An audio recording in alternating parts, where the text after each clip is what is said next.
안녕하세요. 저는 30대 후반에 8살 아들을 키우는 엄마입니다. 매일이 바쁘고 정신없이 흘러가는 건 저뿐만이 아니겠지만 요즘 들어 더 지치는 것 같은 기분이라 머리를 좀 비우고 싶다는 생각을 많이 합니다. 그러다 다른 사람들은 어떻게 사나 싶어 찾아보다 알게 된 이 채널에 저의 이야기도 해보고 싶다는 생각이 들어 이렇게 글을 시작해 봅니다. 지금부터 이야기 시작하겠습니다. 서툰 글솜씨이지만 재밌게 들어주세요. 저는 외동딸입니다.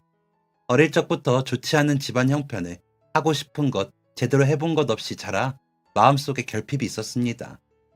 자연히 부모님께 무언가 요구하면 안 되는구나 하는 정서가 은연중에 깔려 있다고 해야 할까요? 그런 제 욕구를 채워준 사람이 지금의 남편이었습니다. 남편은 꿍하고 부정적인 저와는 달리 밝고 긍정적인 사람이었습니다. 그래서 더 끌렸던 것도 같네요. 제가 캄캄한 밤이면 남편은 밝은 낮 같다는 생각을 했던 것 같습니다. 남편과는 아르바이트를 하며 처음 만났습니다. 고등학교 때부터 아르바이트를 쉬어본 적이 없는 저는 당연히 20살이 되어서도 아르바이트를 해야 했습니다. 제가 졸업한 과 특성상 저녁 때까지 학교에 있어야 하는 일들이 많아 아이의 야간 알바를 알아보느라 선택한 것이 24시간 영업하는 프랜차이즈 햄버거 가게였습니다. 극장 근처라 밤에도 혼잡했고 손님이 많은 곳이어서 저 말고도 아르바이트생이 많았습니다. 고등학교 때도 저는 학교를 마치고 다른 친구들 학원 다닐 때 저는 식당 서빙 아르바이트를 하러 가야 했습니다. 그때는 그게 너무 싫어서 도망치고 싶기도 했죠. 친구들에게도 창피했고요. 하지만 제 용돈을 제가 벌지 않으면 부모님이 제 용돈을 챙겨주실 수 없는 상황인 걸 알기에 괜찮은 척 했습니다. 친구들에게도 내가 애냐? 내 용돈 내가 벌어서 눈치 안 보고 내 멋대로 다 쓰니까 편해. 라며 허세 섞인 말들을 하기도 했고요. 하지만 용돈을 받고 부모님이 사주시는 옷을 입는 아이들보다 제 차림은 더 볼품 없었고 어느 것 하나 풍족하게 가지고 있는 물건들도 없었습니다. 대학에 들어가 보니 돈은 더 부족했고 다른 친구들처럼 놀아보지도 못하고 숨가쁘고 바쁘게 살았지만 무엇 하나 제대로 가진 게 없었습니다. 하다못해 제 방도요. 있는 줄도 모르겠던 거실은 가족들이 모일 수 있는 공간이 아니었기에 제 방은 거실이자 식사를 하는 다이닝 룸이었거든요. 부모님 방에는 장롱과 다른 집안 살림들이 들어차 있어 앉을 곳이 없었고요. 아빠가 허리가 아파 침대 없이 생활을 못하셨기에 침대까지 있는 방은 정말 발 디딜 틈이 없었습니다. 그러다 보니 자연스레 그렇게 지냈는데 문제는 손님이 오시거나 제가 울적한 기분이 들어 혼자 있고 싶은 그런 날에도 숨어들 공간이 없다는 것이었습니다. 그럴 때는 정말 온몸의 피가 끈덕해지고 무거워지는 것 같은 기분에 더 깊이 가라앉고는 했거든요.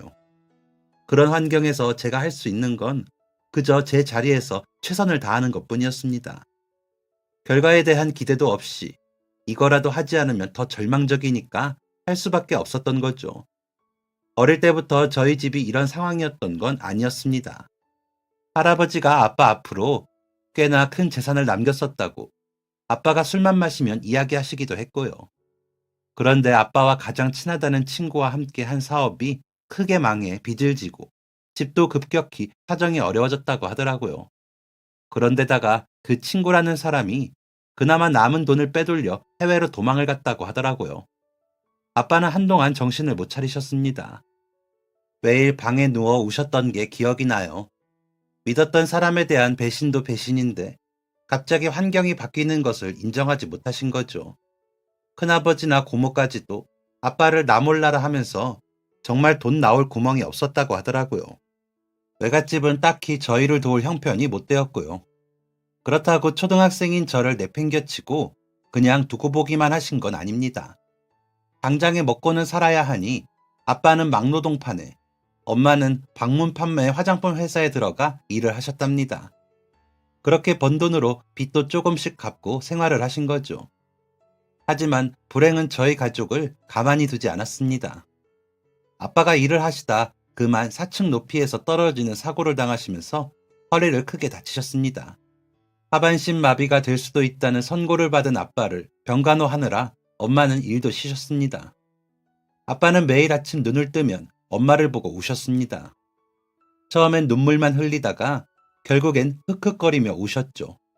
나는 재수가 진짜 없는 놈이야. 나 같은 놈 만나 당신이랑 우리 시연이가 고생을 너무 해서 라며 침대가 들썩이도록 우셨죠. 처음엔 아빠가 그렇게 우시는 게 너무 마음이 아팠습니다. 다친 것도 사업이 사기를 당하고 망한 것도 다 아빠 잘못이 아니라는 생각을 했거든요. 그저 아빠가 불쌍하고 안 됐다는 생각이 들었던 것 같습니다.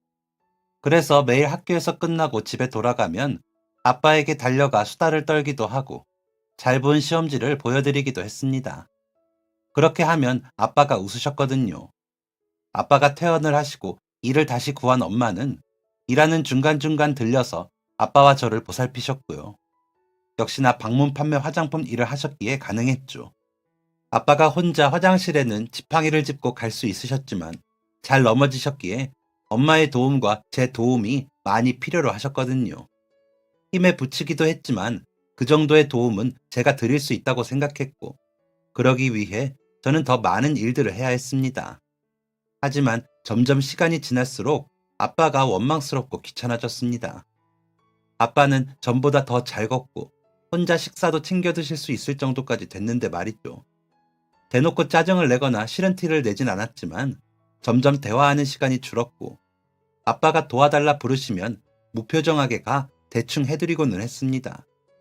그런 저를 보며 아빠는 아빠가 귀찮게 하지 미안 이라며 어쩌게 웃으셨습니다. 그때 아빠에게 좀 웃어드릴 걸. 저는 그러지 못하고 그저 내리깐 눈을 아빠와 마주치지 않으려 이리저리 피하기만 했습니다. 긴 병에 효자 없다고 저는 그러는 제 모습에 타당성을 부여하기도 했습니다. 아빠는 그런 제게 짐이 되지 않기 위해 혼자서 하실 수 있는 일들을 더 많이 해내셨습니다. 그게 얼마나 많은 노력과 연습이 있어야 가능한 일인지 생각도 못하고 제가 좀 더 자유로워진 것에만 다행이라고 생각했습니다.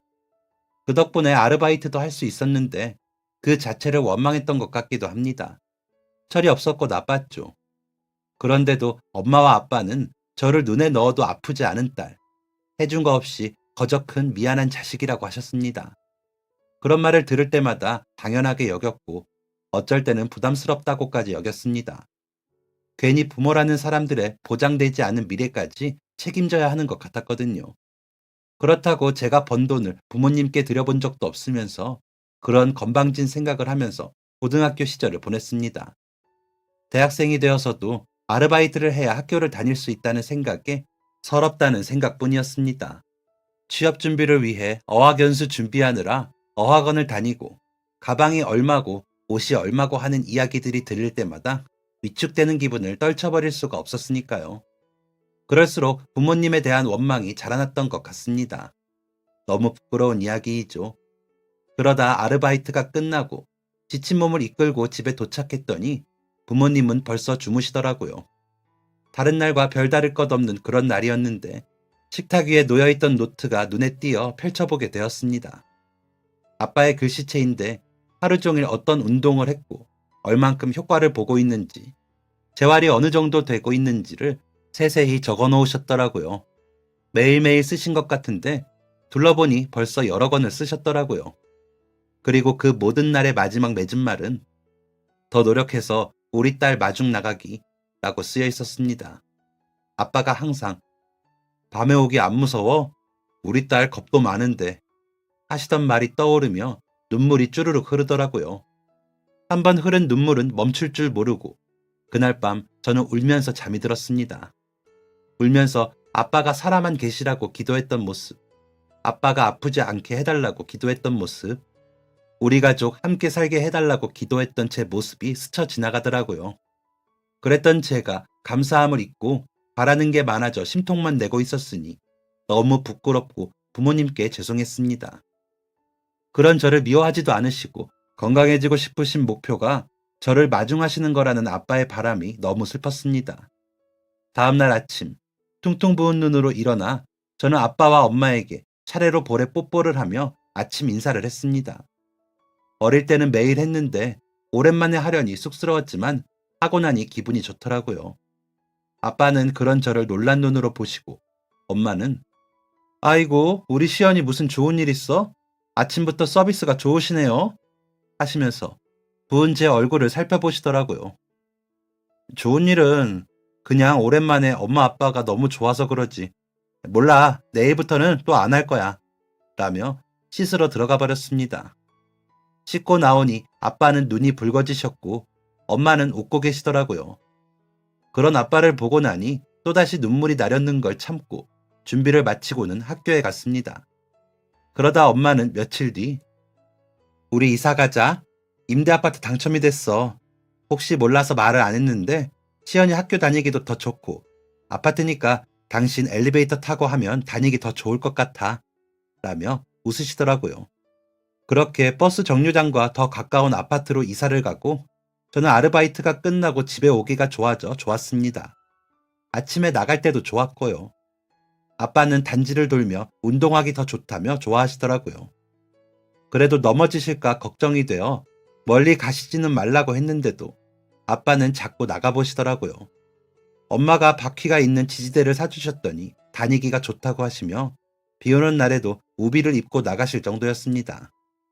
답답하게 집에만 계시다가 나가시니 좋으셨던 것 같기도 합니다. 엄마는 아파트로 이사를 가시고는 판매량이 늘었다며 좋아하셨습니다. 상가의 상인들 중에도 손님이 있으시고 부녀회 회장님과도 잘 사귀어 고객들이 늘었다고요.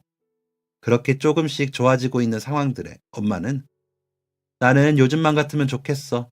너무 감사하지 않니? 엄마는 그래. 라며 웃으셨습니다. 하지만 저는 조금 나아진 거지. 뭐가 감사할 일인가 싶어 웃기만 했습니다. 불쑥불쑥 제 처지를 비관하는 마음 때문에 힘겨웠고 친구들의 호의도 받아들이기 힘들었거든요. 한 번은 친구들이 항상 모임에 제가 빠지니 제가 일하고 있는 프랜차이즈 햄버거집으로 놀러 왔습니다. 그렇게라도 해야 제 얼굴을 보겠다면서 말이죠. 저는 그날 이후 그 친구들과 다시는 연락을 주고받지 않았습니다. 왜냐고요? 그 친구들은 자기들은 놀면서 웃는 모습들이 일하는 저를 깔보는 것처럼 보이더라고요. 굳이 제가 일하는데 찾아와서 저희들끼리 웃고 노는 모습들이 보기 싫더라고요. 그 정도로 제 마음이 꼬이고 꼬인 거죠.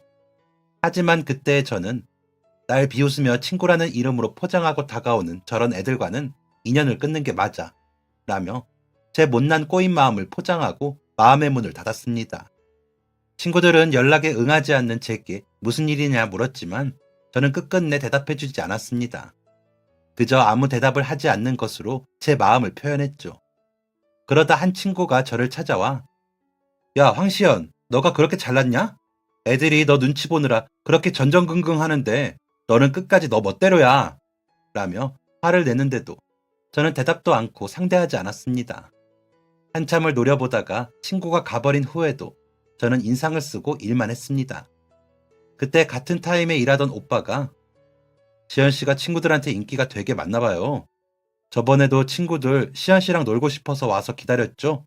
일할 때 너무 말없어서 몰랐는데 매력 만점이네. 얼굴도 예쁜데 성격도 좋기가 쉽지 않은데 친구가 뭘 잘못했는지 모르겠는데 좀 봐줘요.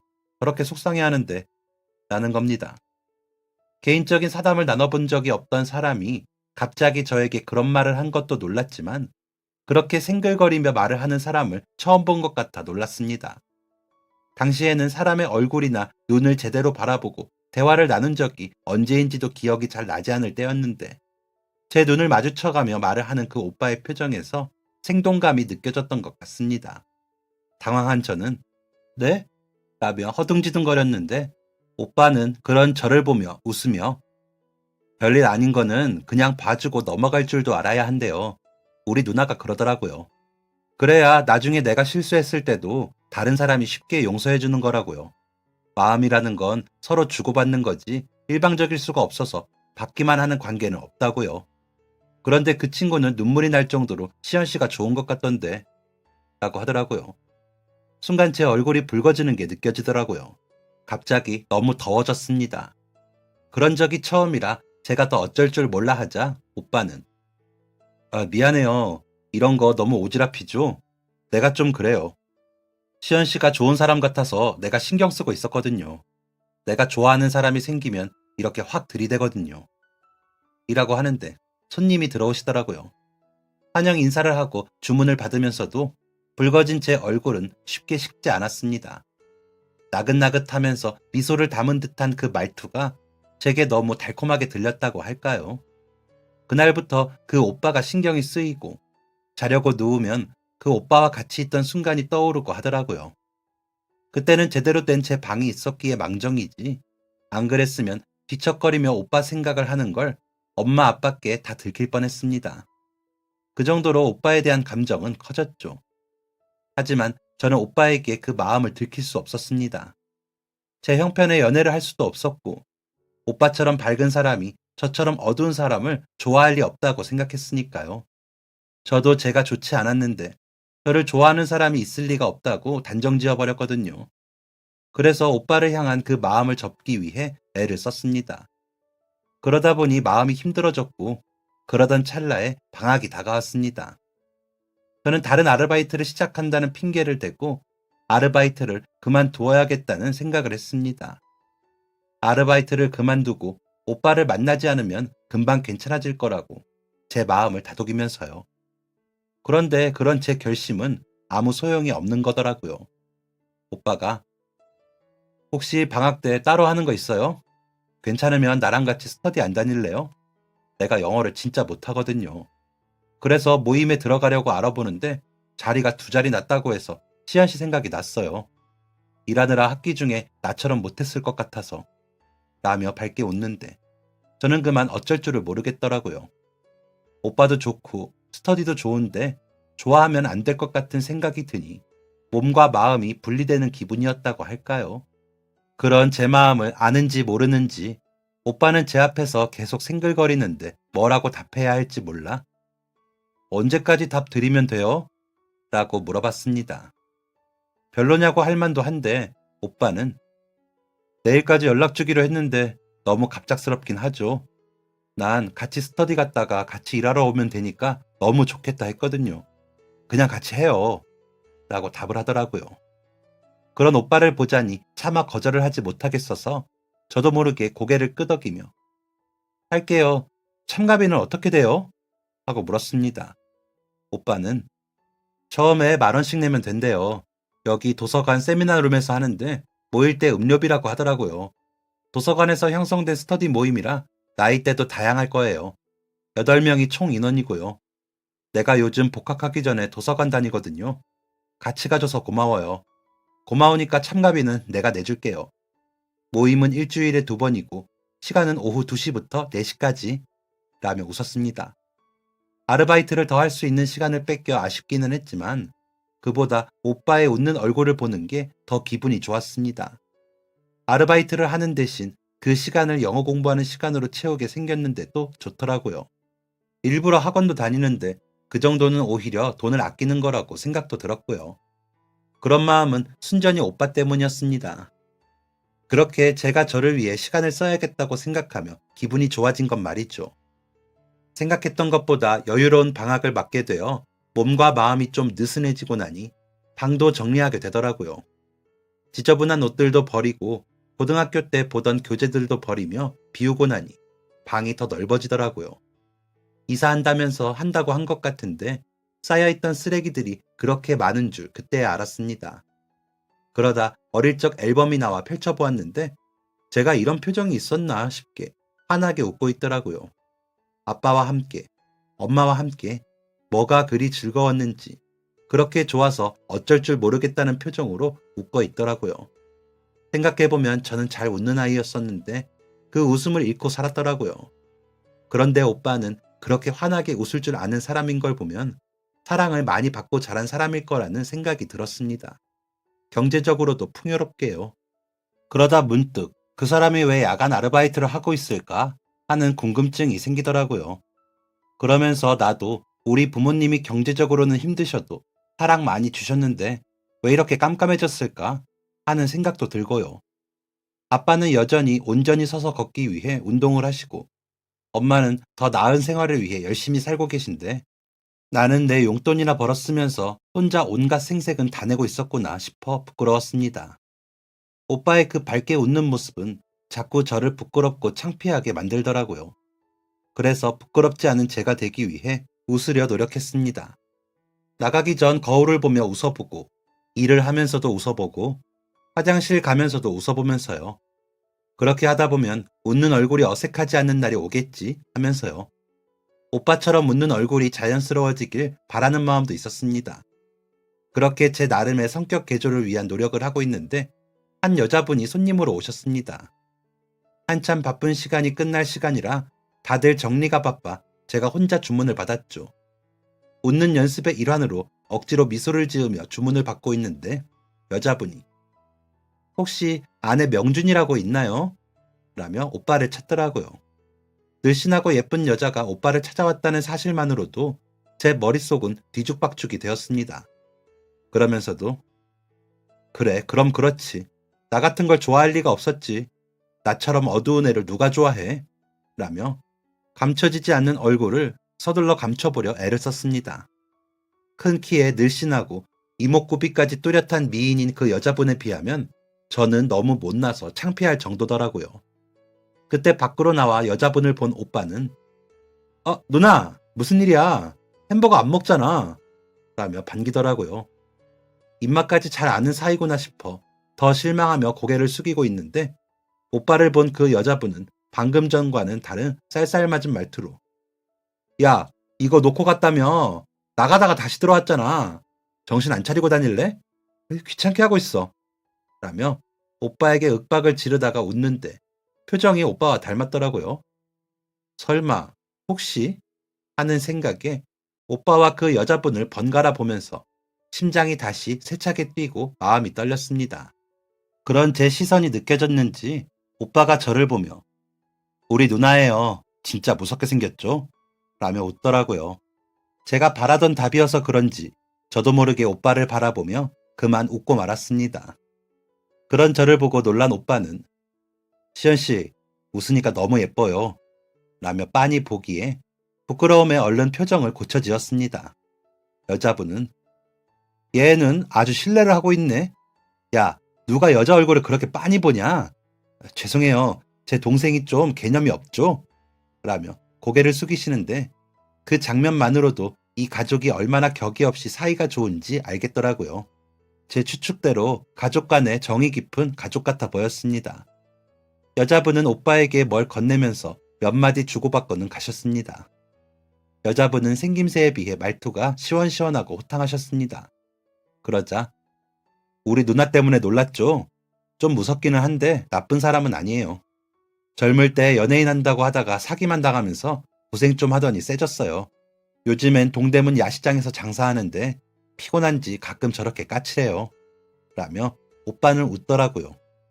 오빠의 그런 말들이 웃기기도 하고 그 잠깐 사이에 혼자 감정의 폭이 심하게 요동치는 제 스스로의 모습이 웃겨 피식 웃음이 나더라고요. 오빠는 영문도 모르고 제가 웃으니 또 따라서 웃고요. 세상에 이렇게 순한 사람이 있나 싶어 부럽기도 하더라고요. 스터디에서도 다른 분들이 오빠를 참 귀여워하셨습니다. 성실했고 말도 예쁘게 하는 사람이니 누구라도 오빠를 좋아했죠. 저는 같이 들어간 사람이라는 이유로 같이 예뻐해 주시긴 했지만 확실히 오빠를 대할 때는 다르시더라고요. 다들 토익을 늦게 공부하시는 만학도 여사님들이셨기에 저희가 귀여우셨을 수도 있지만 확실히 오빠는 예쁨 받을 행동들을 잘했습니다. 그런 오빠를 본 저는 그게 다 누님 덕이라는 생각도 들더라고요. 점점 더 오빠가 좋았습니다.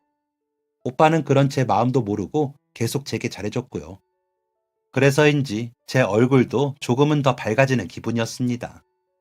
그런 저의 변화를 제일 먼저 알아챈 건 아빠셨습니다. 시연아, 무슨 좋은 일 있어? 좋아하는 사람 생겼니? 라고 물으시더라고요. 그래서 아니야, 내가 그런 게 어디 있어 하고 말았지만 오빠를 좋아하는 제 마음은 점점 커지고 있었습니다. 개강은 점점 다가오고 기승을 부리던 더위도 아침 저녁으로는 꺾여가던 그때 스터디 모임도 마무리가 다가왔습니다.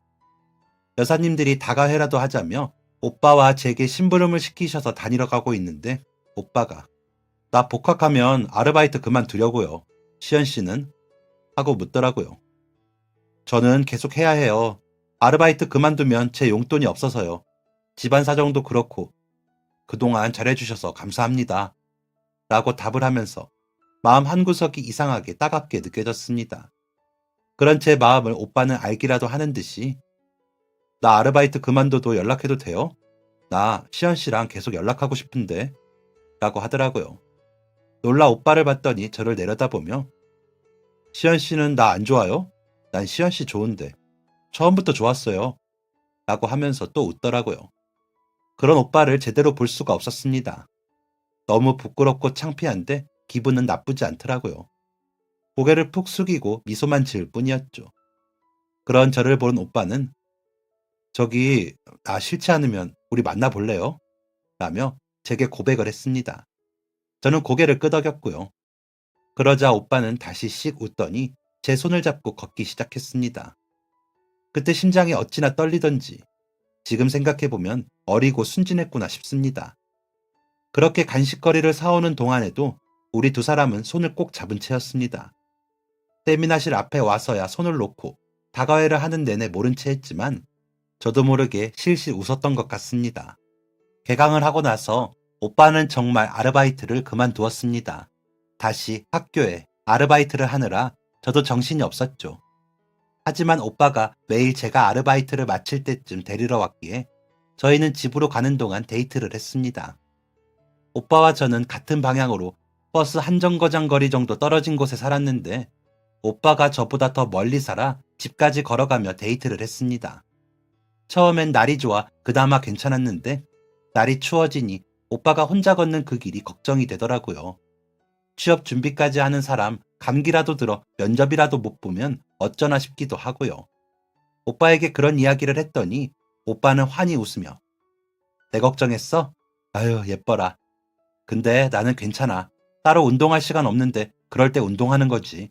그 덕분에 감기 안 걸리는 것 같아. 라고 대답을 하더라고요. 어쩜 사람이 저렇게 긍정적일 수가 있나 싶어 대단하다고 느껴질 정도였습니다. 그래서 오빠는 참 대단해. 어쩜 그렇게 다 좋게 생각하고 그렇게 웃을 수가 있어? 라고 물어봤습니다. 그랬더니 다 시연이 덕이지. 시연이 아니었으면 내가 그 길을 걸을 일이 없고 운동을 했겠어? 시연이랑 함께인 게 좋으니까 걷기 시작한 게 이제는 나한테 도움이 되는 시간이 되는 거야. 감사한데 안 웃을 게 없고 안 좋을 게 없지. 라며 대답하는 사람이었습니다. 오빠는 어릴 때 엄마가 돌아가시고 아버지가 혼자 계신데 그 바람에 오빠보다 4살 많은 누나가 오빠를 많이 보살펴줬다고 하더라고요. 하고 싶던 연예인 일도 접고 오빠를 보살핀 누나는 어릴 때부터 강해지려고 애를 써서인지 조금은 무서운 성격이긴 하지만 그 덕분에 오빠가 잘 자랄 수 있었다면서 나중에 우리 누나한테 신세진 거 다 갖고 싶어. 근데 누나가 요즘 돈도 잘 벌어. 라며 아쉬워하더라고요. 인터넷 쇼핑몰과 동대문 쇼핑몰에서 점포를 운영하며 소득이 꽤 좋다고 하더라고요. 본인이 모델도 같이 하고 있어 그 분야에서는 유명하기도 하고요. 오빠의 누나가 제가 느낀 것보다 더 멋진 분이라 대단하다고 생각을 했습니다. 오빠는 누나가 바라는 회사원이 되려고 노력 중이라면서 조금만 기다려. 내가 취직하면 시연이도 많이 도와줄게. 라고 하는데 마음이 이상했습니다. 누군가 나에게 뭘 해줄게 라는 말을 한 게 언제던가 싶더라고요. 집안 형편이 어려워진 이후로는 부모님은 빚 갚고 아픈 몸 돌보시느라 제게 뭘 해주겠다는 말을 못 하셨거든요. 그저 고맙고 대견하다, 미안하다, 기특하다 라는 말씀만 하셨죠. 그런 말들이 잘못된 것은 아니었지만 어린 마음에 결핍이 생기더라고요. 제게 필요한 건 제가 직접 다 해결해야 하다 보니 누군가 나에게 무언가를 해주겠다고 나서는 일이 없었어서 의지하고 싶다는 생각을 막연히 하기도 했던 것 같고요. 그래서 오빠가 도와준다고 하는 그 말이 되게 의지가 되고 든든하게 느껴졌습니다. 그러면서 점점 더 오빠가 좋아졌습니다. 오빠는 성실한 사람이었기에 4학년 졸업을 앞두고 조기 취업을 하였습니다. 교수님의 추천으로 몇 군데 면접을 보더니 연구원으로 취업을 하더라고요. 그런 오빠가 기특하다며 오빠의 아버님은 차를 사주셨습니다. 작은 경차였는데 오빠는 너무 신나하면서 운전을 하며 출퇴근을 했습니다. 회사 위치가 차가 없으면 애매한 위치였거든요. 그리고 그 차 덕분에 저희의 데이트는 좀 더 원활해졌습니다. 오빠는 보온병에 차를 담아오기도 했고 김밥을 사오기도 했습니다. 차 안은 저희에게 카페이기도 했고 영화관이기도 했고 콘서트장이기도 했습니다. 오빠가 회식이라도 하면 다시 벤치에 앉아 하는 데이트를 하기도 했지만 조금 더 데이트가 원활해졌죠.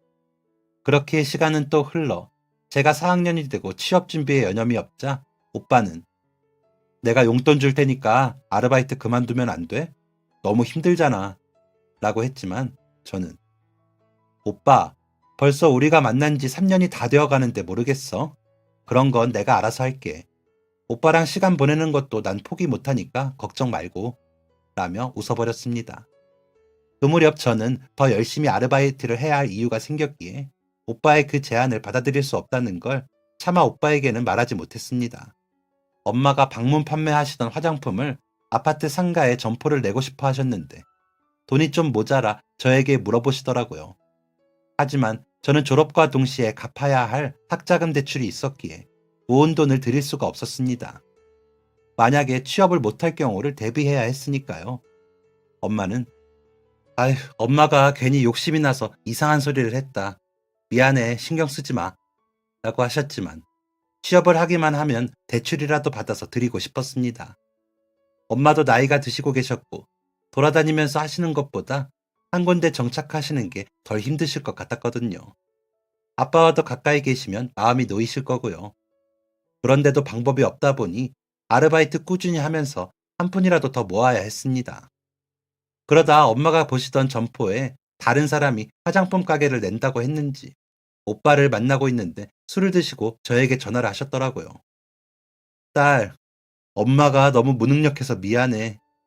라고 우시는 소리를 오빠가 들었나 봐요. 차가 달리는 중이라 어쩔 수 없이 받았거든요. 무슨 일이냐 묻기에 상황에 대해 답을 하고는 어쩔 수 없지.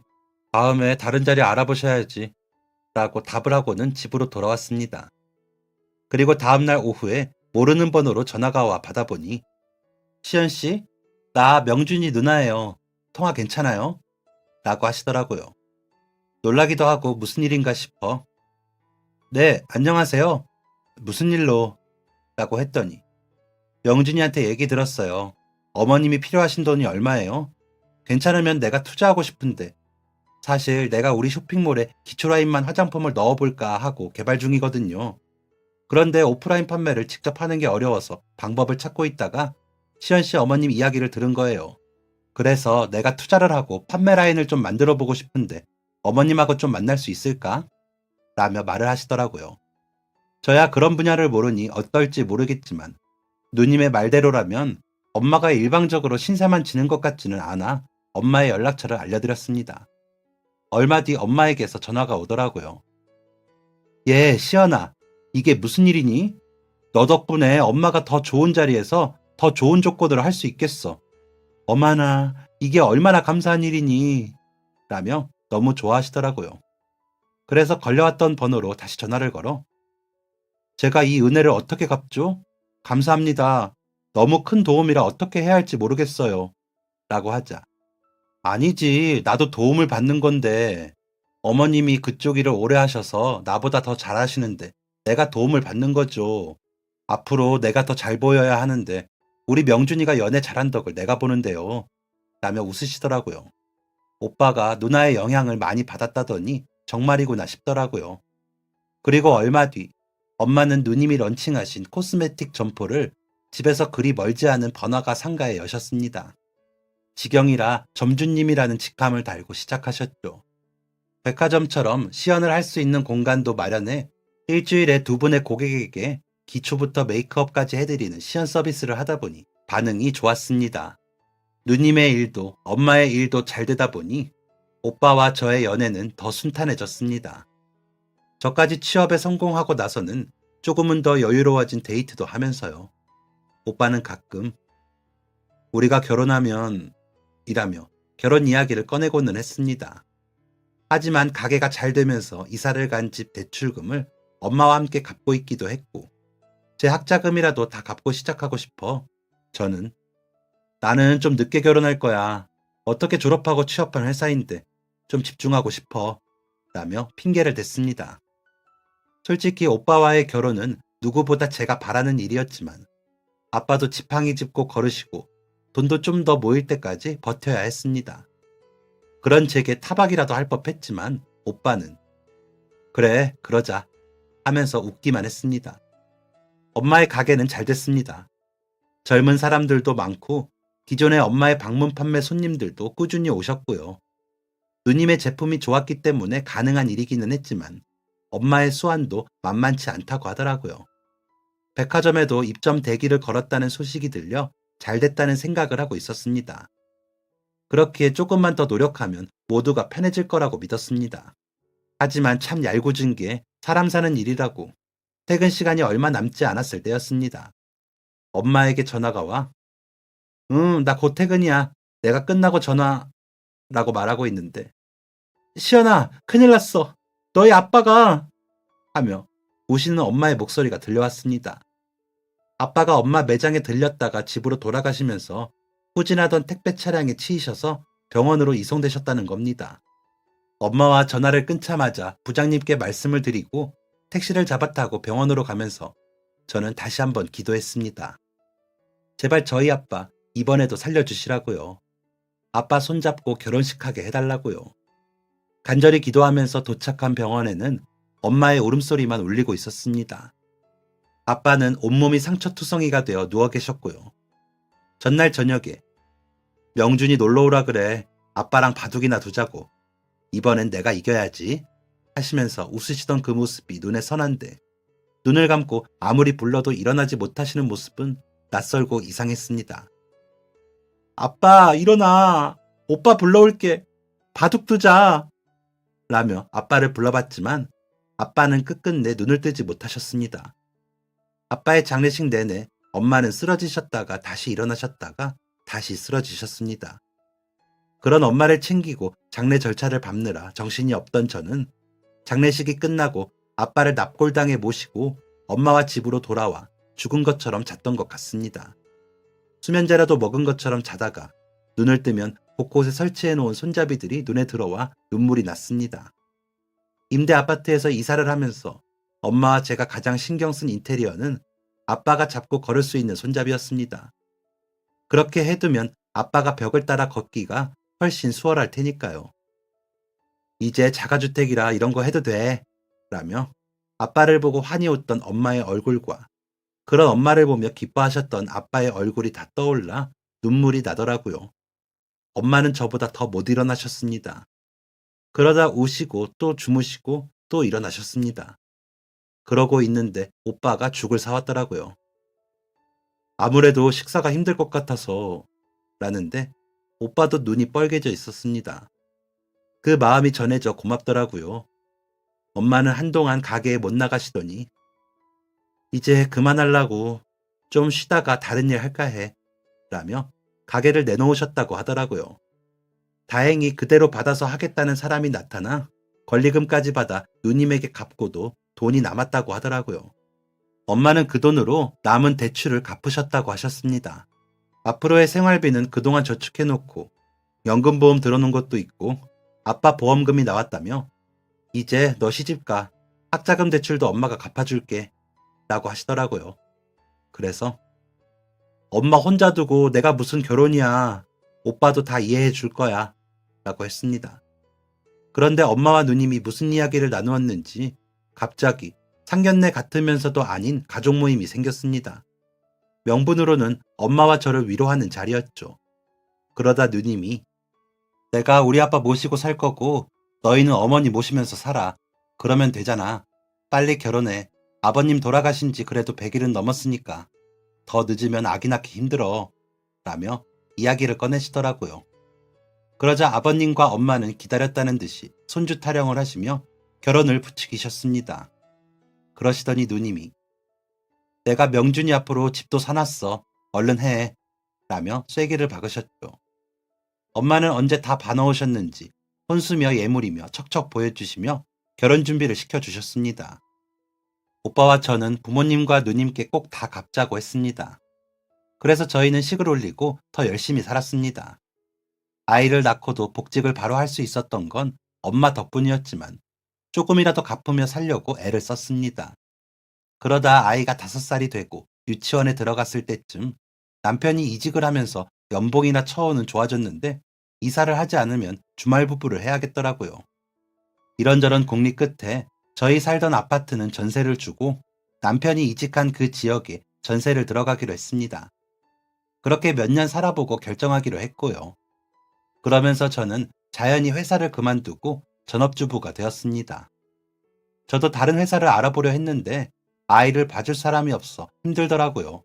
엄마는 이제 해방이네 하셨지만 허전하신지 자주 전화를 하셨습니다. 저희 아들이 할머니 바라기였기에 저도 전화 자주 했고요. 아버님은 사진 찍어 보내드리고 전화드리면 좋아는 하셨지만 시누이 성화 때문인지 전화를 주지는 않으시더라고요. 시누이가 우리는 우리가 알아서 살아. 너희도 너희끼리 알아서 살아. 라며 선을 그으셨거든요. 그러시면서 아이 옷, 장난감 등은 계속 보내시고요.